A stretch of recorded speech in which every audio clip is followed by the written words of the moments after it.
PFI यानी popular front of India पर उत्तर प्रदेश में पाबंदी लगाने की तैयारी की जा रही है। यूपी के डिप्टी सीएम केशव प्रसाद मौर्य ने कहा कि सरकार की तरफ से पीएफआई पर पाबंदी लगाई जाएगी। सरकार की जानिब से तजवीज लाकर इस तंजीम को बैन किया जाएगा। उन्होंने बताया कि यूपी में तशद्दुद फैलाने में पीएफआई का हाथ था। सिमी के लोग ही पीएफआई में शामिल हुए थे और उन्होंने ही रियासत में तशद्दुद फैलाया था। वहीं से पहले डीजीपी हेडक्वार्टर ने रियासत के दाखिला महकमे को खत लिखकर पीएफआई पर पाबंदी लगाने का मुतालबा किया था। से अवतार धारण किया और पूरे उपद्रव, पूरे अराजकता, पूरे आगजनी, पूरे बलवे के पीछे विशेष तौर से पीएफआई का ही हाथ था और उसकी जांच के माध्यम से सच भी सामने आ रहा है। और इस बात को ध्यान में रखते हुए कि सिमी किसी भी रूप में अगर प्रकट होगा तो उसे कुचल दिया जाएगा। इस प्रदेश में, देश में किसी भी प्रकार का देशद्रोही आचरण बर्दाश्त नहीं किया जाएगा। उसका प्रस्ताव चल रहा है और निश्चित तौर से ऐसे संगठनों को बढ़ने नहीं दिया जाएगा। उसे प्रतिबंधित करने की आवश्यकता है, प्रतिबंधित किया जाएगा। नहीं, देखिए, गृह मंत्रालय का विषय है, उस पर जो भी होएगा उस पर वो निर्णय करेंगे। मगर उनका नाम आया है तो उस पर सरकार गंभीरता से विचार कर रही है। पीएफआई को लेकर आपने लेटर लिखा है, क्योंकि पीएफआई का एक बड़ा रोल निकला था। कुल 22 लोग करीब करीब गिरफ्तार भी हुए हैं और पहले से ही हिंसा मामले में पीएफआई का रोल रहा था। तो आपने कुछ लेटर लिखा है? जी, हमने रिकमेंड किया है कि उसे बैन कर दिया जाए। सर, कह सकते हैं कि यूपी सरकार की तरफ से यूपी के डीजीपी ओपी सिंह ने गृह विभाग को लेटर लिखा है जिसमें ये कहा है कि पीएफआई को पूरी तरह से। लखनऊ में सीएए, एनआरसी और एनपीआर की मुखालफत करते हुए समाजवादी पार्टी के अराकीन असेंबली साइकिल से असेंबली पहुंच गए। एसपी सदर अखिलेश यादव ने पार्टी दफ्तर से सभी अराकीन असेंबली को साइकिल से रवाना किया। इस मौके पर अखिलेश यादव ने कहा कि बीजेपी तकसीम की सियासत कर रही है, शहरियत कानून के जरिए मुसलमानों की शहरियत छीनना चाहती है। उन्होंने कहा कि सरकार सभी का पूरा डाटा जमा कर चुकी है, फिर दोबारा एनआरसी और एनपीआर लाने की क्या जरूरत है।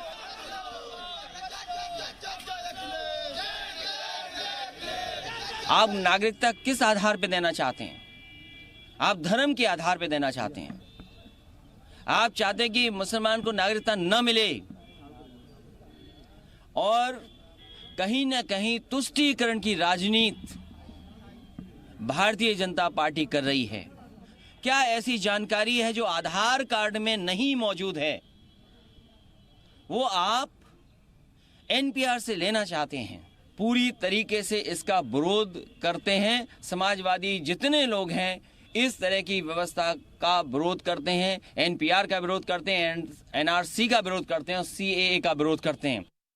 मुख्यमंत्री जी को ये मौका मिल गया अन्याय कर करके, और जिस तरीके से उन्होंने पुलिस को खुली छूट दी और जो प्रदर्शन था, धरना था, आंदोलन था, लोग लोकतांत्रिक तरीके से अपनी गुस्से को, अपनी बात को रख रहे थे। मुख्यमंत्री जी की भाषा याद है आपको? उन्होंने ये कहा कि बदला लिया जाएगा, और ये पहली बार नहीं उत्तर प्रदेश में उन्होंने कहा।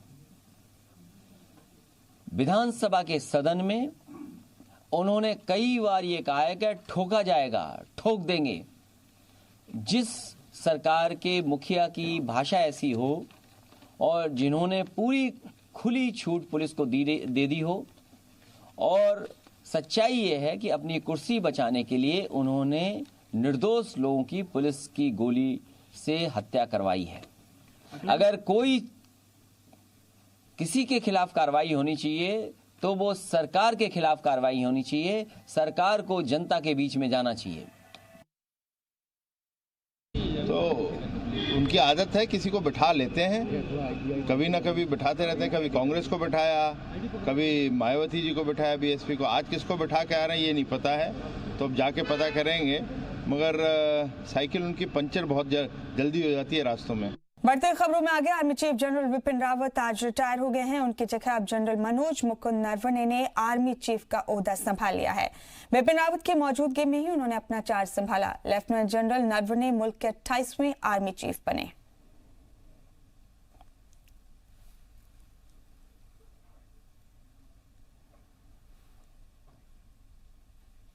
और 3 साल का मुद्दतिकार पूरा करने के साथ ही विपिन रावत आज आर्मी चीफ के ओहदे से रिटायर हो गए हैं। अपने मुद्दतिकार के आखिरी दिन उन्होंने वॉर मेमोरियल पर पहुंचकर शहीदों को खराज अकीदत पेश किया।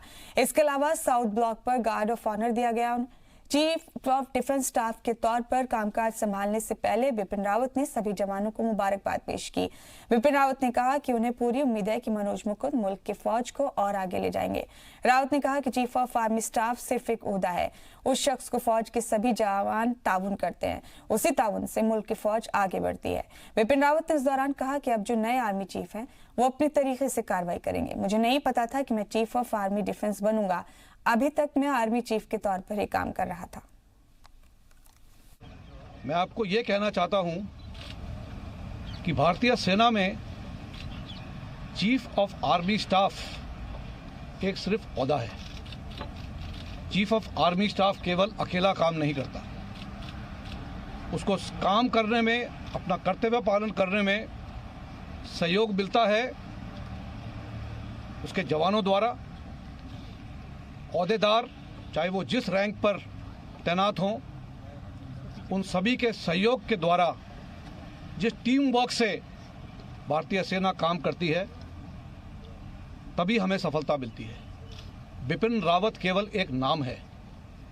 बिपिन रावत का ओहदा तब बढ़ जाता है जब वो चीफ ऑफ आर्मी स्टाफ कहलाता है, और चीफ ऑफ आर्मी स्टाफ वो तभी कहलाता है जब उसके साथ सारी टीम मिलकर काम करती है। वो chief of army staff Indian army का होता है, और इंडियन आर्मी केवल चीफ ऑफ आर्मी स्टाफ से नहीं बनती। जितने भी हमारे जवान हैं, हमारे ओहदेदार हैं, वो सब मिलकर इंडियन आर्मी कहलाते हैं। और जब Bipin Rawat chief of Indian army बनता है तो इन सब को शामिल होकर अपनी कार्रवाई करता है, और उनके सहयोग द्वारा ही हमें सफलता प्राप्त होती है। अकेला कोई आदमी कुछ नहीं हासिल कर सकता। आज दिल्ली में कोहरा नहीं है, लेकिन ठंड काफी है। बर्फीली हवाएं भी चल रही है। दिल्ली में सुबह का दर्जा हरारत 5.8 डिग्री सेल्सियस रिकॉर्ड किया गया है। आज भी दिल्ली में ठंड का रेड अलर्ट जारी किया गया है। 100 से ज्यादा ट्रेनें लेट हैं। दिल्ली में ठंड ने सारे रिकॉर्ड तोड़ते हुए 118 साल का रिकॉर्ड भी तोड़ दिया।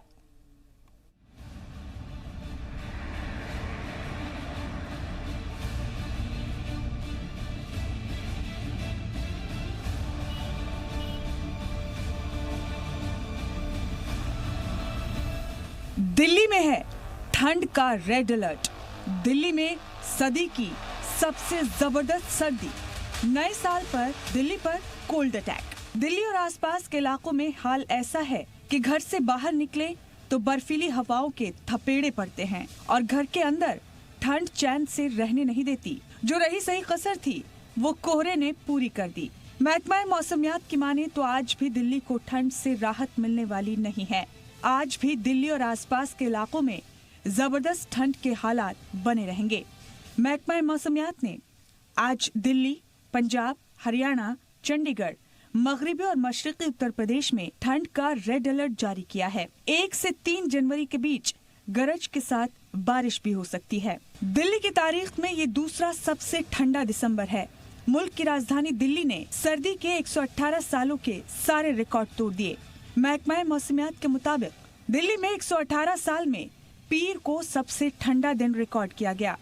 1919 के बाद ये दूसरा सबसे ठंडा दिसंबर है। पीर को दिल्ली का कम से कम दर्जा हरारत 2.6 डिग्री दर्ज किया गया।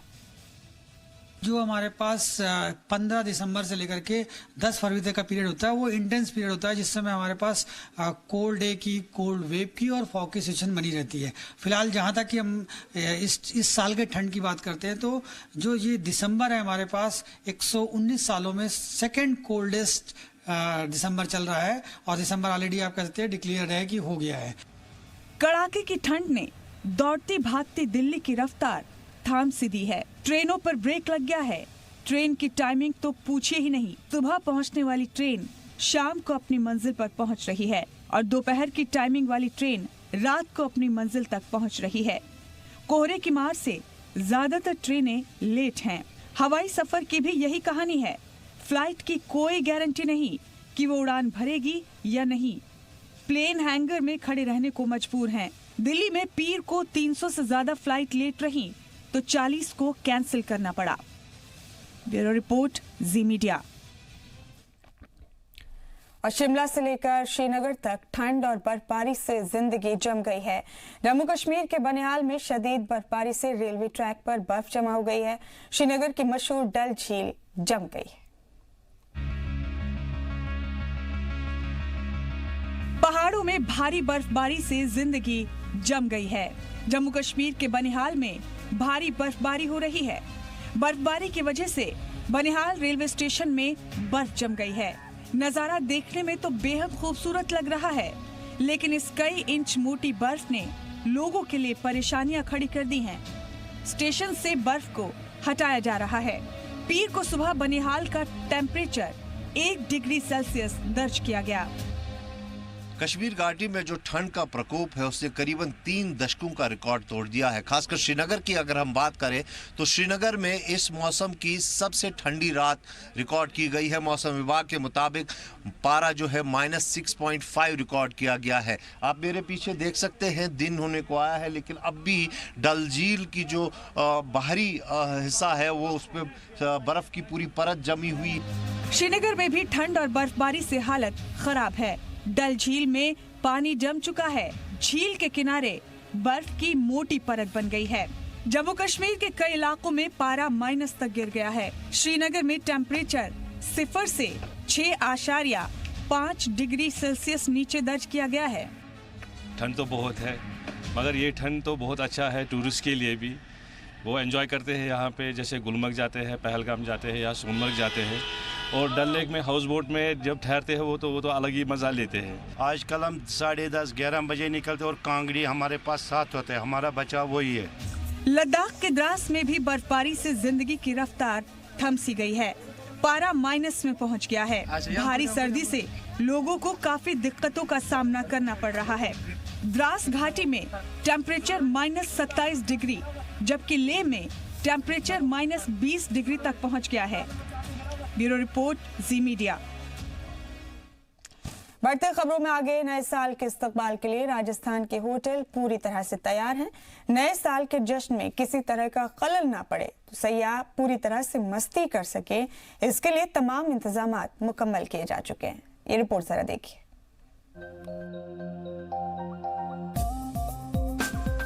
साल 2019 को अलविदा कहने के साथ ही नए साल 2020 के इस्तकबाल के लिए पिंक सिटी जयपुर के तकरीबन सभी होटलों में तैयारियां मुकम्मल कर ली गई हैं। रियासत के होटलों में नए साल पर पंजाबी, राजस्थानी और बंगाली क्यूजीन को लिया गया है। साथ ही नए साल में सयाहों के लिए डांस पार्टी का इंतजाम किया गया है। नए साल को लेकर होटल्स को खुसूसी तौर पर सजाया गया है ताकि सयाह नए साल के खैर मकदम पर भरपूर एंजॉय कर सकें। फेस्ट है, न्यू ईयर की पार्टी है, गाला, डिनर, डांस, डाइव सारी तैयारियां पूरी कर ली है। हमने जो ब्लू थीम पे पूरा का पूरा हॉल को डेकोरेट किया है। देन स्पेशली हमने यहाँ पे जो लिया है, हमने क्यूजिन के अंदर हमने पंजाबी क्यूजिन ली है, राजस्थानी क्यूजिन ली है, बंगाली क्यूजिन ली है। काफी उत्साह है लोगों में और हमने भी काफी अच्छे से इसको हमारा जो नीचे आगंतुक जो हमारा हॉल है उसको काफी अच्छे से सजाया है। होटल मैनेजर्स का कहना है कि इस साल गुज़िश्ता साल के मुकाबले में गैर मुल्की सयाह बहुत कम तादाद में पिंक सिटी पहुँचे हैं। हालांकि मंदी की मार भी होटल सनत पर भारी पड़ी है और कई गैर मुल्की मेहमानान ने जयपुर के होटलों में ऑनलाइन बुकिंग कैंसिल करवा दी है। ऐसी पर्यटकों की संख्या बहुत कम रही क्योंकि सभी दूतावासों ने अपने अपने यहाँ एडवाइजरी जारी कर दी कि कुछ जगह हिंदुस्तान में सीएए की वजह से विरोध हो रहा है और जाना ठीक नहीं है। इस वजह से पर्यटकों ने आना उचित नहीं समझा और इसलिए सीजन समय में विदेशी पर्यटक बहुत कम आए। जयपुर में नए साल पर धूम मचाने के लिए सभी होटल्स तैयार हैं। जयपुर में नए साल की पार्टियों में सभी को जायकेदार खाना, शाही मेहमान नवाजी और डीजे पर डांस करने के लिए तमाम होटल्स ने अपनी तैयारियां मुकम्मल कर ली हैं। दामोदर प्रसाद, जी मीडिया, जयपुर। खबर अब राजस्थान से। राजस्थान के कोटा में बच्चों की मौत के मामले की जांच के लिए बीजेपी ने एक कमेटी की तश्कील की है। बीजेपी के कारगुजार सदर जेपी नड्डा ने 4 खातून अरकान पार्लियामेंट की एक कमेटी बनाई है। ये कमेटी कोटा के जेके लोन अस्पताल का दौरा करके हालात का जायजा लेगी। कमेटी 3 दिनों में अपनी रिपोर्ट जेपी नड्डा को सौंपेगी। कमेटी में राजस्थान के साथ उत्तर प्रदेश, मध्य बंगाल और महाराष्ट्र के बीजेपी एमएलए शामिल हैं। इतवार को लोकसभा स्पीकर ओम बिरला ने कोटा के जेके लोन अस्पताल का दौरा करके हालात का जायजा लिया था। जेके लोन अस्पताल में दिसंबर माह में 91 बच्चों की मौत हो चुकी है।